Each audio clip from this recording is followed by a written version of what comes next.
조국 전 법무장관의 아내죠. 정경심 씨의 구속영장이 발부돼서 정 씨가 오늘 새벽 서울구치소에 정식 수감됐습니다. 검찰의 수사 착수 58일 만의 일인데요. 일단 판사의 영장 발부 사유를 다시 한번 짚어봐야 할 것 같아요. 네, 영장 발부는 지난밤 자정을 조금 넘긴 시각에 발부가 됐습니다. 영장 전담 판사 송병호 판사는 이제 범죄 사실 혐의가 소명되고 증거 인멸 우려가 있다면서 영장을 발부했는데요. 이날 정 교수 측은 본인이 받는 혐의 11가지를 모두 부인했습니다. 하지만 법원은 검찰이 수집한 물증이나 진술이 혐의를 뒷받침한다고 보고 있는 것 같습니다. 정 교수에 대한 구속영장이 발부된 만큼 조 전 장관에 대한 수사도 불가피할 것으로 보입니다. 다시 한번 지금 영장 발부 이유를 볼까요? 이 부분이 핵심인 것 같습니다. 범죄 혐의의 상당 부분이 소명, 그리고 증거인멸 염려. 여기서 세 분께 짧게 여쭤보고 싶은데 구속영장 발부의 가장 큰 이유 많잖아요. 지금 혐의도 많고 증거인멸 우려도 있다고 하고 어떤 부분이 가장 컸다고 생각하세요? 먼저 간단하게 말하면요. 창과 방패의 싸움에서 창이 더 날카로웠던 겁니다. 검찰의 칼끝이 더 날카로웠다. 그리고 하나만 얘기한다면 추가 증거 인멸의 우려. 이것 때문입니다. 그러니까 검찰이 뭐를 소명을 잘했냐면 지금까지 수사 경과에 비춰 볼 때 여러 번에 걸쳐서 증거 인멸의 시도 이런 거 그리고 앞으로 수사가 남아있다. 이게 중요해요. 수사가 남아있다는 얘기입니다. 그런데 앞으로도 계속해서 증거 인멸을 할 가능성이 있다. 이것이 먹힌 겁니다. 그렇군요. 그러니까 자택이나 연구실에 PC를 교체한 경험으로 볼 때 앞으로도 그렇게 증거를 인멸할 우려가 있을 것이다. 법원이 이렇게 판단했다는 거죠. 그것이 가장 큰 점이라고 봅니다. 이도현 변호사님께서 어떻게 보셨어요? 이제 조국 전 장관이 이재용 부회장이 구속된 날 SNS에 오늘의 노래라면서 김종서 씨의 아름다운 구속을 올렸는데요. 사실 아름다운 구속이란 건 있을 수가 없어요.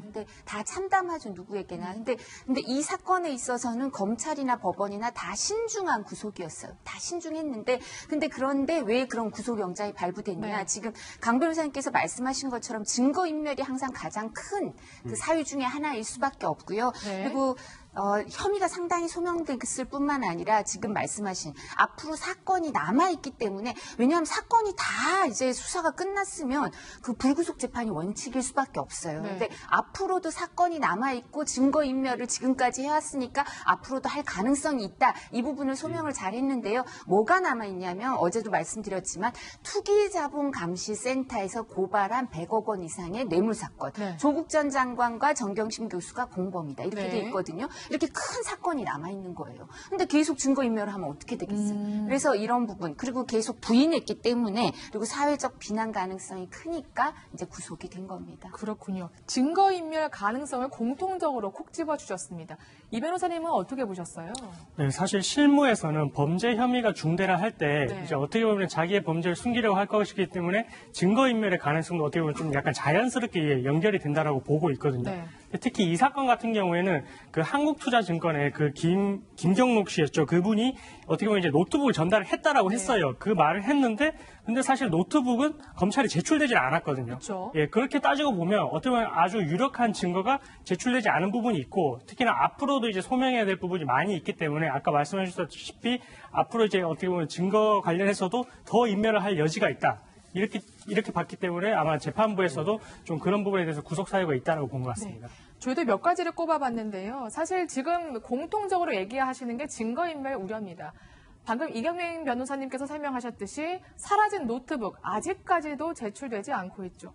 사실 또 어제 검찰이 히든카드가 정경심 교수와 동생 그리고 정경심 교수와 오촌 조카 사이에 녹취록이었다는데 이걸 PPT에 직접 띄워서 설명을 했다는데 어떤 거였습니까? 그러니까 지금 정 교수가 받는 혐의 가운데 바로 하나는 사모펀드 불법 투자 혐의입니다. 사모펀드 운용사의 대표인 조 전 장관의 이제 오촌 조카가 이제 주요한 핵심 인물인데 그 조 전 장관의 조카와 통화한 녹취록을 검찰이 확보한 겁니다. 그러니까 정 교수가 개입한 혐의에 대해서 볼 수 있는 건데요. 이 녹취록을 주요하게 구속영장 발부 필요성으로 제시한 것 같습니다. 주가가 오르니 떨어지니 이러한 것을 논의했기 때문에 정경심 교수가 몰랐다고는 하지만 깊이 관여해 있구나 이런 거를 확인한 셈이네요. 법원이요. 그렇죠. 이거 보면은 정경심 교수하고 정경심 교수 동생이 있어요. 또 정모 씨라고 그리고 조범동 씨 이 세 사람이 대화하는 것이 또 녹취가 논리가 됐다는 겁니다. 근데 거기에 보면은 주식에 대한 투자라든지 그 주가가 오르고 내리는 거라든지 이런 것들을 얘기를 한다는 것이죠. 그래서 지금까지는 정경심 교수는 조범동 씨가 한 거다. 조범동 씨가 한 거를 나한테 더 씌우고 있다. 이런 식의 어떤 논리를 폈거든요. 그런데 검찰이 가가지고 그 녹취를 틀어버리니까 그 안에 생생하게 이 WFM이라든지 이런 주식을 취득하고 그 주가에 대해서 얘기하는 게 나오는 거예요. 그러니까 정경심 교수가 얘기하는 것이 그 논리가 깨진 거죠. 그러니까 코링크 비리는 누구 것입니까? 할 때 조범동 것입니다. 조범동이 다 알아서 했습니다. 이런 논리가 안 먹히게 된 거죠. 오촌 조카 말씀하시는 거죠. 아직 공인이 아니기 때문에 저희가 조모 씨라고 일단 지칭을 하겠습니다. 사실 어제 정경심 교수의 영장실질심사에는 굉장히 이례적인 장면들이 많았습니다. 저희가 크게 세 가지를 추려봤는데 저는 마지막 부분을 좀 예를 들고 싶어요. 저도 법원을 담당했던 적이 있었는데 그때 보면 항상 신문은 피고인이 불러서 직접 신문하는 거, 피의자를 불러서 신문하는 거는 한두 시간이고 그 다음부터 판사가 집무실에 가서 한 길게는 10시간 동안 고민을 거듭해서 밤늦게 영장을 발부했던 것으로 기억을 하는데 어제는 굉장히 특이하게도 신문은 길고요. 7시간이나 했어요.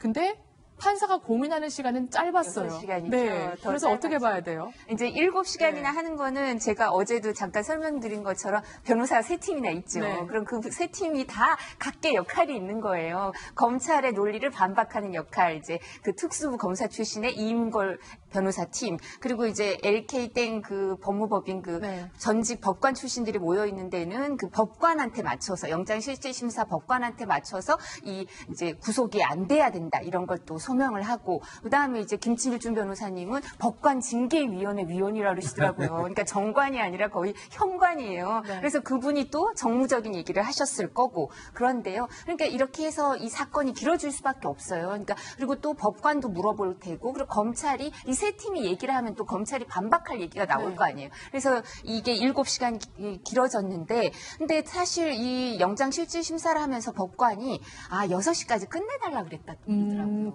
5시쯤 돼서 그런 뒷이야기가 있었군요. 6시까지 끝내달라 그래서 이랬지 아니면 변호사들은 더 했을 거예요. 근데 7시간 하고 나서 영장실질심사를 하고 나서 저희가 한 3시, 4시 될까? 왜냐하면 그 조국 전 장관의 동생이라든가 이런 사람은 새벽 3시, 4시 이렇게 돼서 영장이 기각됐으니까 그 정도까지 고민을 하지 않을까. 아니면 최소한 실질심사한 시간보단 길어지지 않을까라고 했는데 짧아진 건요.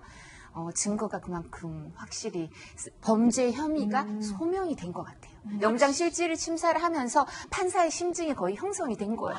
그러니까 굳이 따로 고민할 필요 없이 신문을 하면서도 이건 검찰의 판단이 조금 더 옳겠구나 이렇게 심정을 굳혔던 것으로 볼 수 있겠다 이런 말씀이시죠. 월요일 날 신청하면서 검찰이 자료를 많이 제출하거든요. 검찰 측 자료는. 그러면 월화 그걸 열심히 읽은 거예요, 판사가. 그리고 수요일 날 심사에 들어가서 변호사가 새로운 주장하고 검찰도 이제 히든 카드를 거기서 제시했겠지만 거기서 심증이 거의 굳혀졌기 때문에 이걸 시간을 끌 필요가 없겠다 이렇게 생각을 했을 것 같습니다. 어제 정말 검사 10명의 변호인 6명 그리고 PPT를 검사와 변호인 모두 준비를 했습니다. 그야말로 일반 재판보다 더 큰 규모로 영장실질심사가 있었던 건데 그렇다면 정경심 씨의 구속 여부를 결정하는 데 있어서 변수 하나가 바로 건강 상태였죠. 변호인도 이 부분을 강조했는데요. 일단 변호인의 이야기 들어보고 분석을 이어가겠습니다. 그것도 제가 본인의 가족 개인 질환과 관련돼서 말씀을 드리기는 어려운데요. 정말 죄송합니다. 그럴 만한 사정이 있다고 생각하시면 되고요. 서류 제출하신 거 있으세요 혹시? 관련 서류들은 전부 다 제출이 됐죠. 오늘 제출하신 거는 병원 명과 의사 면허 같은 것들 기본적인 양식이 그런 부분들은 답하지 않겠습니다. 네. 변호인의 이야기 들어보고 오셨는데 어제 또 검찰이 아주 의미 있는 자료를 재판부에 또 제출했다면서요. 설득했다면서요. 준비를 단단히 한 것 같아요. 원래 정 교수 측은 그 뇌종양을 앓고 있다면서 입원 증명서를 제출했잖아요. 그러니까 불구속 상태에서 재판을 받게 해달라. 건강 상태가 좋지 않으니 불구속 상태에서 재판을 받게 해달라. 이렇게 주장을 한 건데요. 근데 검찰은 정 교수가 그 수감 생활을 견딜 정도로 건강 상태가 나쁘지 않다는 논리를 폈습니다. 바로 정 교수가 제출한 MRI였는데요. 이 MRI를 의사 출신의 검사와 그리고 또 외부 전문가들이 분석을 했는데 이 뇌종양이라고 하는 이 뇌 속에 있는 혹이 그냥 매끈한 물혹이었대요. 이게 저 음성이면 암이면 이게 돌기가 있는 원형이어야 되는데 매끈한 물혹이었다고 합니다. 즉, 그러니까 정 교수가 주장하는 물혹이 그냥 양성이기 때문에 구속 상태에서 재판을 받아도 된다고 논리를 편 겁니다. 네, 이러한 검찰의 분석 때문이었을까요? 건강 상태는 크게 고려되지 않은 것 같아 보이기도 해요.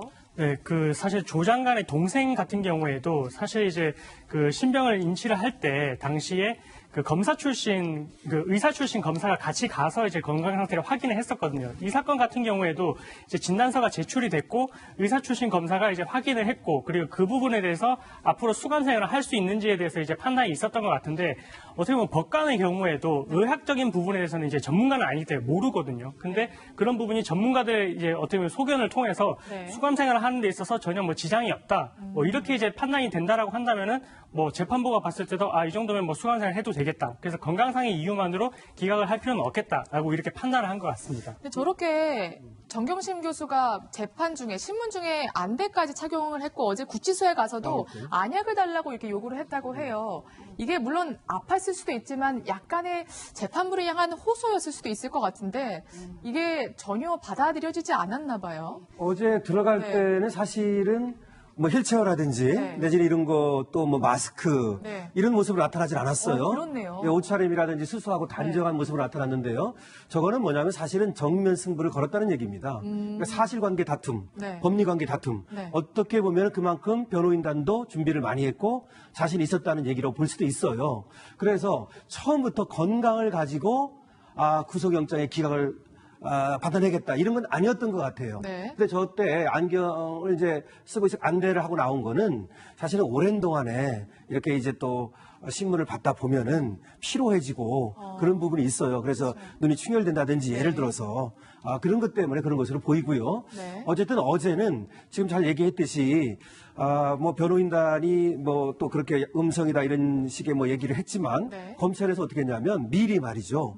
그 검사 출신, 의사 출신 검사라든지 내지는 또 전문가 이런 사람들의 자문을 받은 거예요. 그래서 그거를 어제 이제 법원에 현출을 시킨 거죠. 그걸 또 변호인단에서는 알고 있었어요. 그래서 건강 문제를 호소하는 건 그렇게 유효하지 않겠다. 이런 어떤 생각을 했던 것으로 보이고 저 안대는 그 후에 그러니까 법원에서 갑자기 피로해진다든지 내지는 그런 것 때문에 좀 실핏줄이 터졌을 수도 있고 그런 것이라고 봅니다. 어린 시절 또 다쳤다고 하죠. 그러니까 박지원 의원이 사실은 구속되고 상당 부분 수감 생활을 했었잖아요. 근데 그분도 한쪽 눈이 의안이세요. 근데 이제 구속돼서 상당 부분 그 수감 생활도 하고 했으니까 그 의안이고 이런 문제에 대해서 실명하고 이런 문제에 대해서는 그 수감 생활을 버틸 수 있느냐 마느냐 이런 판단을 할 때 그렇게 중요하지는 않은 것 같아요. 뭐 인권은 발전하겠지만 사실 또 안정성 문제가 있으니까 선례가 있으니까요. 네, 알겠습니다. 어제 정경심 교수는 마지막에 최후 변론을 하기도 했다고 합니다. 변호인의 말을 들어보면 정 교수의 최후 변론이 어떤 내용이었는지도 유추할 수 있습니다. 직접 확인해 보시죠. 그동안의 수사 과정이 대단히 불공정한 기울어진 저울과 같은 것이었기 때문에 이제 재판 과정만은 철저히 공정한 저울이 되도록 하기 위해서는 이제 불구속 재판이 당연히 전제되어야 한다는 무엇보다도 더 중요한 것은 이렇게 장시간 동안에 한 가정이 파탄날 지경으로 한 가족의 시민으로서 도저히 온전히 버티기 힘들 정도로 많은 어려움과 고통을 받았는데 네, 이렇게 호소를 했는데 정경심 교수도 비슷하게 판사를 향해 이렇게 호소했다고 합니다. 우리 사회가 우리 가족을 이렇게까지 한다는 사실에 마음이 아팠습니다, 판사님. 이렇게 호소했지만 이러한 호소도 판사의 마음을 설득하지는 못한 것 같습니다. 이제 검찰의 칼끝 보다 더 빠르게 조국 전 장관을 향하게 됐는데요. 그런데 검찰의 수사 내용 중 이러한 정황이 드러났습니다. 정경심 교수의 차명 투자액 중 일부가 조국 전 장관의 계좌에서 나왔다. 이러한 정황이 포착됐다고요. 맞습니다. 지금 이 2차 전지 업체를 투자하는 금액의 일부가 정 교수가 아니라 바로 조 전 장관의 통장에서 나왔다는 걸 검찰이 확보한 겁니다. 그러니까 조 전 장관이 그냥 이거에 깊숙이 관여했다는 대목인 건데요. 이 정경심 계좌, 그러니까 조 전 장관의 계좌에서 정경심 교수 측으로 넘어간 계좌의 흐름을 검찰은 주요하게 보고 조 전 장관에 대한 소환 조사를 이어갈 것 같습니다. 네, 물론 조 전 장관의 계좌에서 빠져나간 금액이 어느 정도인지는 알 수 없습니다. 하지만 글쎄요, 저는 모르겠어요. 자기 계좌에서 돈이 빠져나가는데 설마 어디에 쓰는지 아무리 아내라도 묻지 않았을까 이런 생각이 드는데요. 그래서 이 부분이 사실은 조국 전 장관을 직접 겨냥하는 거예요. 그러니까 사실은 정경심 교수가 다 알아서 했다. 조국 전 장관은 몰랐다. 네. 이렇게 얘기할 거 아닙니까? 네. 그런데 조국 전 장관 계좌에서 돈이 간단 말이에요. 네. 그러면 그걸 모를 수가 있나요? 그러니까 그렇지 않아도 뭐 재산이 수백억도 아니고 몇십억 지금 투자한 건데 그걸 가지고 몰랐다는 것이 먹히지 않았을 건데 그나마 자기 계좌에서 이렇게 돈이 갔다는 것은 자기가 보내줬다는 얘기잖아요. 그러면은 그 돈을 어디에 쓰는지, 어디에 투자가 되는지 이런 것들을 알고 있었을 것이다.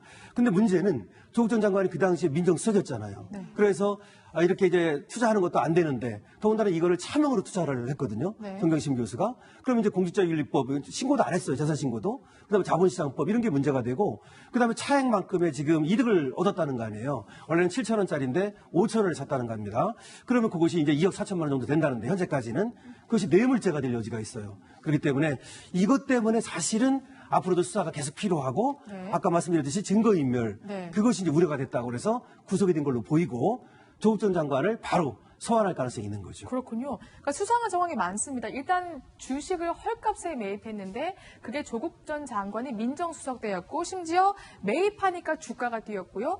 공교롭게도 그 돈이 조국 전 장관의 계좌에서 사실 당시 민정수석 때 무렵이었을 수도 있잖아요. 이게 민정수석 네. 시기였다는 거죠. 네. 민정수석 시기니까 좀 전에 변호사님 말씀하신 것처럼 7,000원 상당의 시가였는데 5,000원으로 샀으니까 한 30%를 싸게 산 거죠. 그렇다면 여기에서 민정수석과 관련된 직위와 관련된 뭔가 대가가 있지 않았냐. 그럼 뇌물 문제가 생길 수가 있고요. 그럼 금액이 커지죠. 그리고 사실 부부 사이에서 뭐 한 6만 원, 60만 원, 뭐 이제 돈이 많은 사람들은 한 600만 원까지는 이렇게 그냥 일상가사 대리권 비슷하게 그냥 이렇게 말을 안 하고 빼서 쓸 수도 있고 뭐 현금카드 갖고 네. 있으면요. 체크카드나 그렇게 쓸 수도 있겠지만 그게 아니라 뭐 1,000만 원, 2,000만 원, 억 단위가 되면 그걸 안 물어보고 쓸 수는 없어요. 그렇죠. 그러니까 상대방이 몰랐을 리는 없어요. 네. 뭐 아까 말씀하신 것처럼 수백억, 수천억의 자산가라 하더라도 억 단위의 돈이면 재벌 총수도요. 부인이 그럼요. 억 단위를 쓸 때는 이제 간섭하세요. 네. 그러니까 이게 몰랐다, 부인한테 맡겼다 이런 거는 성립되기가 좀 어렵고요. 그러니까 이런 사실은 계좌 추적 그 압수수색이 계좌에 대해서 안 나온다고 검찰이 불만이 좀 있었어요. 근데 이 부분이 아마 이런 게 들어가니까 이제 그 차명으로 주식을 매입한 것 같다, 녹취록 이런 게 있으니까 이제 계좌 그 압수수색 영장이 나온 것 같은데요. 조국 전 장관의 계좌에서 억 단위 내지는 몇천만 원 단위의 돈이 이동을 했다고 하면 이 부분은 조국 전 장관을 소환해서 반드시 물어야 되고요. 그리고 이게 공직자윤리법 문제뿐만 아니라 뇌물 문제까지 번질 수 있으니까 그렇군요. 뇌물은 형량이 높거든요. 높죠. 네. 그리고 생활 공동체니까 당연히 공범이 되겠죠. 부부니까. 뭐 최순실 씨랑 박근혜 전 대통령도 그 경제적 공동체라고 네. 대법원 판례가 있는데 네. 부부가 뭐 경제적 공동체가 아니겠어요? 그러니까 이 부분이 아마 그래요. 뇌물 사건이 앞으로 그 검찰 수사에 있어서 본류가 될 것 같습니다. 이번 수사의 정점이라는 조국 전 장관의 소환 필요성을 두 분이 공통적으로 지적해 주셨는데 그렇다면 검찰이 언제쯤 소환할까요? 네, 사실 지금 공범 관계로 엮여 있을 수 있기 네. 때문에 대질 조사도 필요할 수 있고요. 그리고 구속 기간이 1차적으로 10일이거든요. 10일이요? 예, 근데 이제 한 번 더 연장을 하게 되면 이제 총 최장 20일까지 있을 네. 수 있는데 그 사이에는 아마 조 전 장관에 대해서 소환을 할 것 같고요. 그래서 필요하다면은 정경심 씨와 같이 대질 조사를 해서 사실관계에 대해서 아마 확인을 해볼 것 같습니다. 네, 알겠습니다. 어제 서초동 법원 앞에는 크게 두 집회가 열렸습니다. 하나는 영장 발부 요구 집회, 하나는 기각 요구 집회. 법원의 결정이 나오자 이 시민들의 집회에 참가 시민들의 표정이 엇갈렸는데요. 그 현장으로 가보겠습니다.